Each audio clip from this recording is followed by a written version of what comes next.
கர்த்தருக்குள் பிரியமான அந்தமான் பட்டணத்திலே வசிக்கிற அன்பான தேவ பிள்ளைகளுக்கு அன்பின் வாழ்த்துக்கள். கர்த்தருடைய கிருபையினாலே அருமையான போதகர் ஹரி ஜோசப் அவருடைய ஜபத்தினாலும் விடாமுயற்சினாலும் அவரோடு கூட இருக்கிற தேவ ஊழியர்களும் இணைந்து வருகிற செப்டம்பர் மாதம் 11, 12, 13 தேதிகளிலே ஐடோ பகுதியில் இருக்கிற ஈசிஐ திருச்சபையில அடியனை அழைத்து 3 நாள் கூட்டங்களை வைத்திருக்கிறார்கள். ஆகவே கர்த்தருடைய பிள்ளைங்க தவறாமல் அந்த கூட்டத்தில் கலந்து கொள்ளுங்கள். உங்களோடு சேர்ந்து நானும் ஆராதிக்க, உங்களோடு ஆண்டவருடைய வார்த்தைகளை பகிர்ந்து கொள்ள ஆவலாயிருக்கிறேன். தொடர்ந்து கூட்டங்களுக்காக ஜெபிங்க, பங்கு பெறுங்க.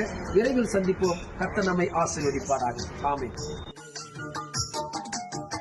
அன்றைதான் உருவானவர் இயேசு அதிசயம் செய்கின்ற